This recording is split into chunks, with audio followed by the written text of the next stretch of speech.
Welcome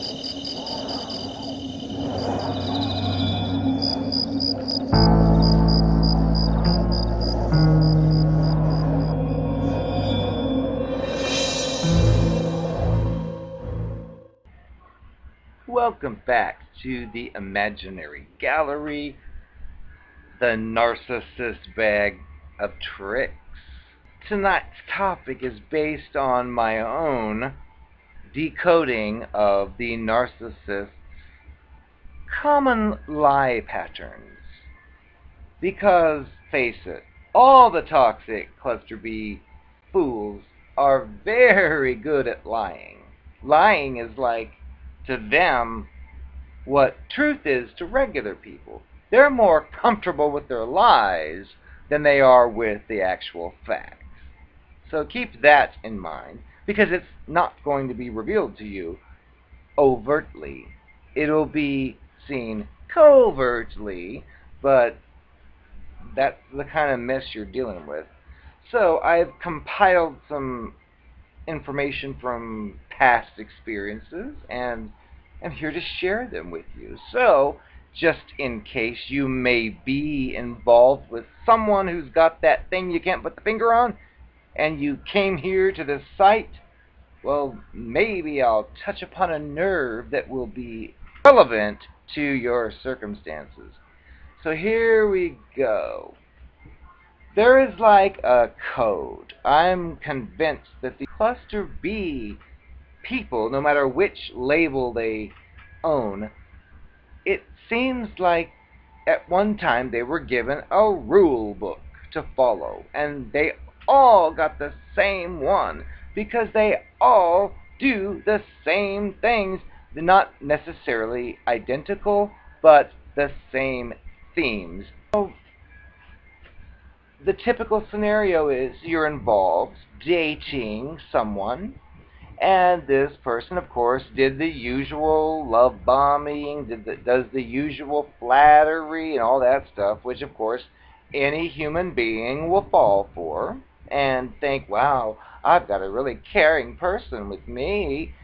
And that's the idea, because they deliberately overdo the caring way more than like a regular person would, so they stand out because this is an act.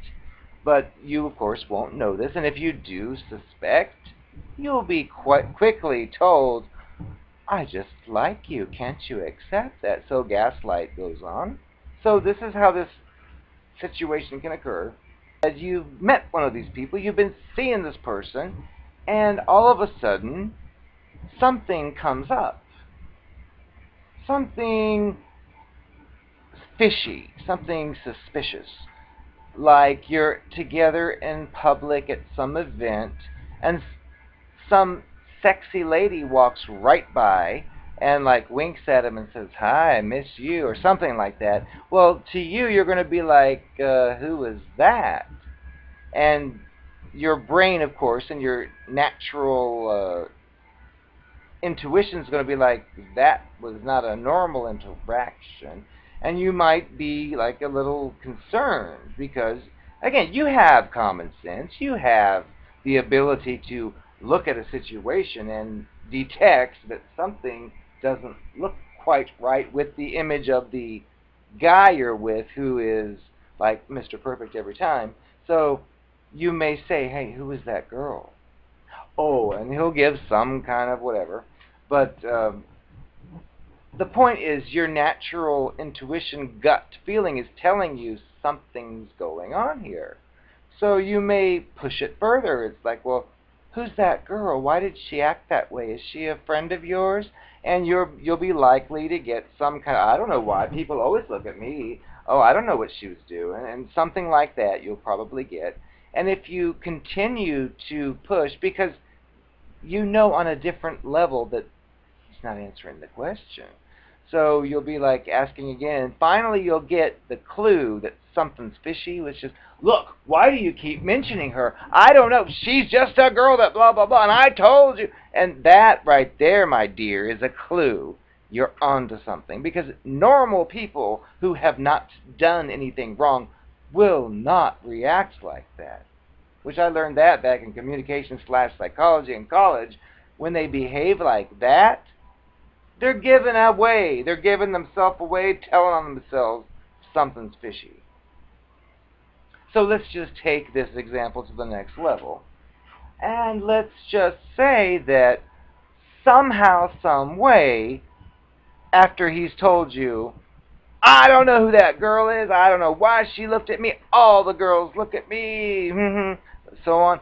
Well, let's say a friend of yours comes to you and shows you a picture of the girl and says, that guy you're with, he was dating her, or something. It could be anything. But the point of the matter is, you're dealing with this man who's displaying these behaviors. And somehow, some way, you connect that he does know her in some way that's not compatible with your relationship together. So, let's say you find out about this from whichever direction, and then you come back to him and say, look, I need to talk to you. Remember that girl we saw at that party? Well, I heard that, and you'll tell whatever you heard. And of course, the first reaction will be, who said that? Who said that? And again, more evidence that something's being covered up. And if you tell or if you don't tell, either way, whoever the source is will be immediately discredited. And that's how this works initially, because the rule number one in the narcissist or otherwise toxic cluster B person's rule book is denial. Rule number one is denial. So when you're approaching him, asking about this and bringing in this fact and that fact and whatever, you'll be told, oh, well, that's a misunderstanding. Oh, that didn't happen. Oh, you're paranoid.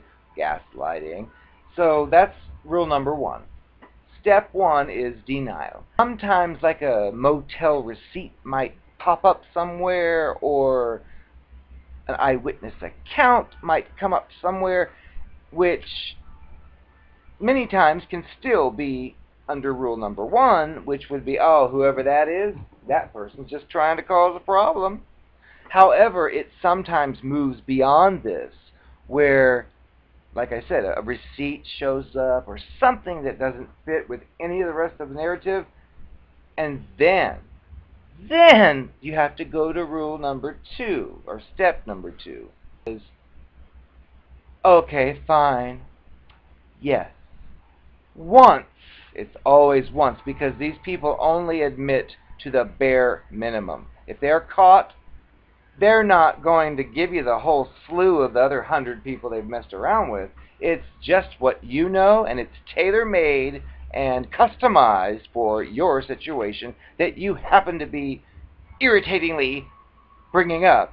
Because these cluster B people think that, look, I did what I did, it's over with, you don't need to know about it, how dare you ask or question, but they won't always say that.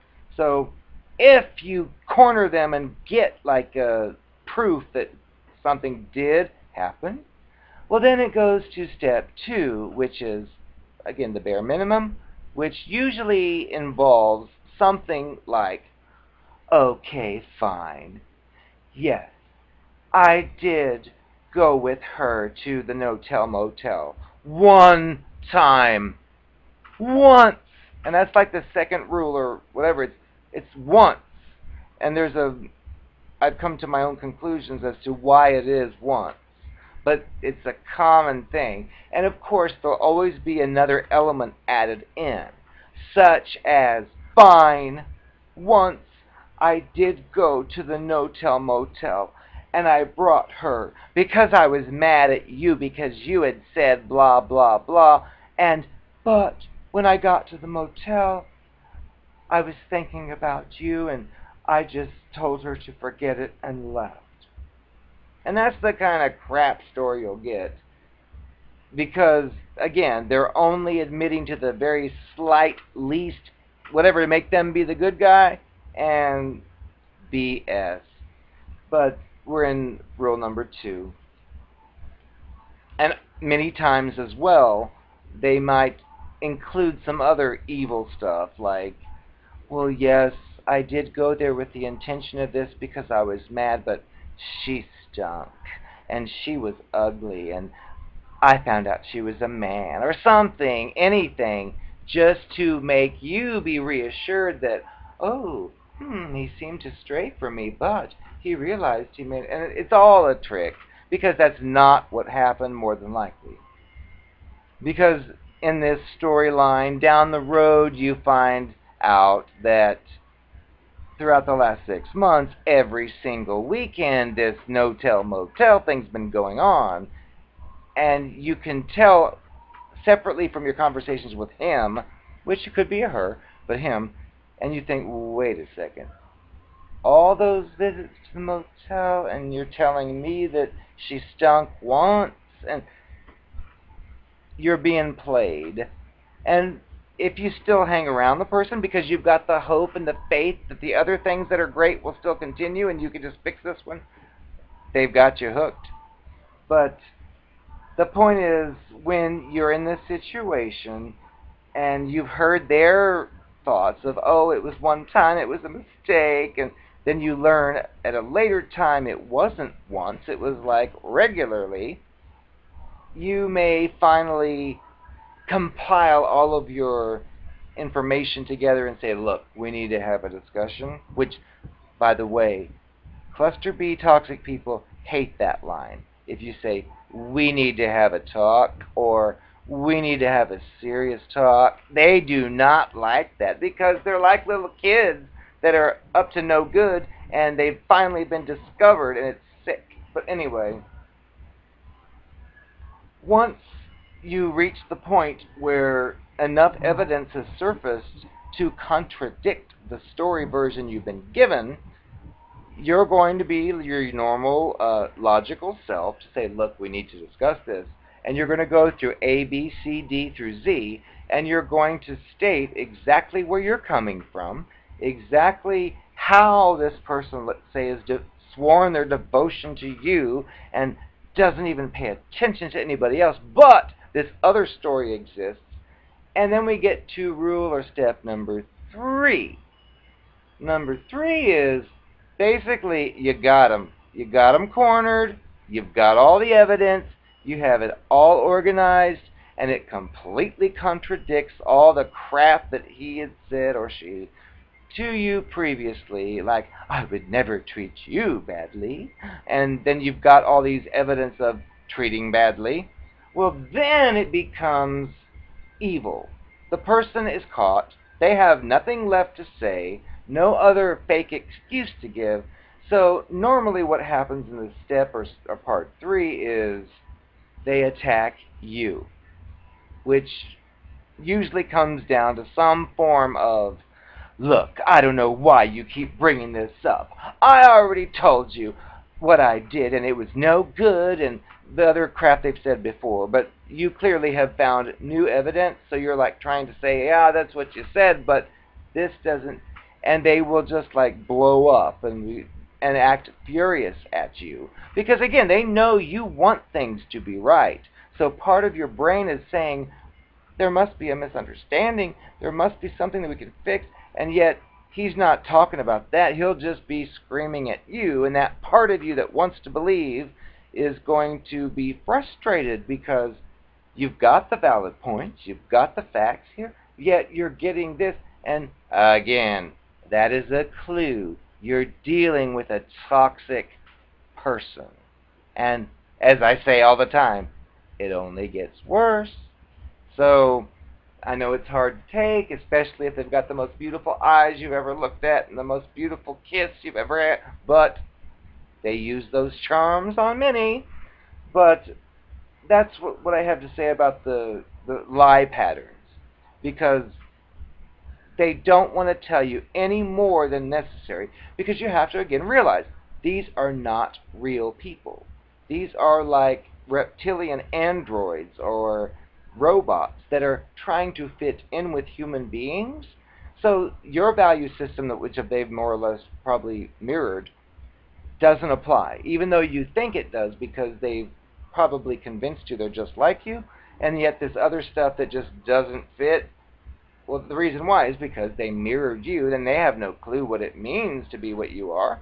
But it's just sickening how so many of them use the same 1, 2, 3 rule system. Oh, no, nothing happened. Number one is a recap.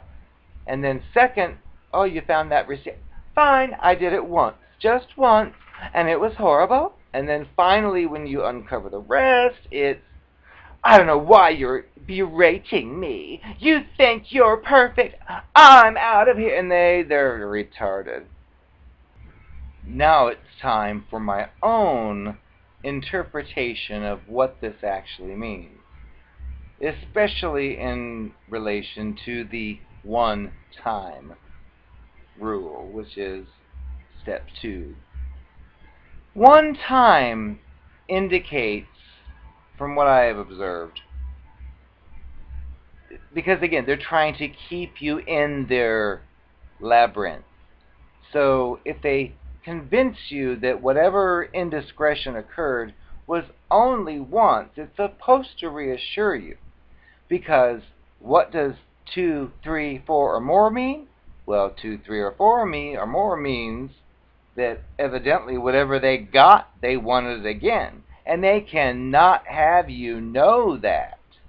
So that's like the deal before with the motel thing. If it was going on for 6 months and you finally caught it, they'll be like playing the, I made a mistake. That does not apply, because the only interference is that you found out. If you hadn't found out, it would have gone on for another 7, 8, 12 months. So the one-time rule is to give you some kind of false hope that, well, he did stray, but it was not what he wanted, so he's with me, okay. And that's exactly the kind of mind control he's attempting over you, or she. But that's the first part of this. And the other part is, if you like I am, I talk about everything. So when this kind of thing comes out, I'll be like diving into the questions, like, oh, wait a second. How did you organize this? How did you set this up? And of course, they do not want to hear this, but because, look, you're using common sense. You're with this person regularly, yet this person found the time to organize this extracurricular activity, which obviously involved strategic planning, strategic desire to even do it, and many other things. So when you uncover that, fine, it happened one time, well, you're still wondering, well, how would that ever happen? Because it doesn't fit with the, I'm happy being with you, and I hope you will believe this because I don't look at others. Well, clearly somebody else was looked at, yet that is not being addressed. And when you like pinpoint down and say, look, you did this, what was the motivation? You're going to be given a very generic explanation. Remember, with the insults as well blended in, of, I just did it because of, and I left quickly, all that crap, but none of it addresses the point you're trying to question. Because think about you. Let's say you're married to someone, and some other person flirts with you. Well, if you're a moral person, you may just say, oh, sorry, but I'm taken, thanks. But if not, you would then make the plans to engage in whatever you want to do with that person. Well, that's exactly what your little narcopathic partner has done. However, he does not want to be called out on it. So if you do ask, well, what happened? How did it work? You'll be given generic terms, which I've noticed, because I've seen it many times, they will sound almost like they're talking about something that someone else did. It won't even sound like they did it, because you would expect to hear something like, well, I was with you, but this other lady was so pretty, and I fantasized about her every day, and I really wanted to be with her, and she slipped me her phone number, so you won't hear any of that. It'll be, I told you why I did that. Why do you keep asking? You're dealing with a cluster B, honey, if that's what you're getting. So get out and don't even give an explanation, because if you do, you'll be counterattacked. And when you made that remark yesterday about me, it really made me feel terrible. I was going to cry. So I just thought that you should learn that I am very sensitive. Fake. Hi. This is Confessions of the Narcopath. Let me just take you back into time. Do you remember the night that you flirted with me? Little old me? You flirted with me?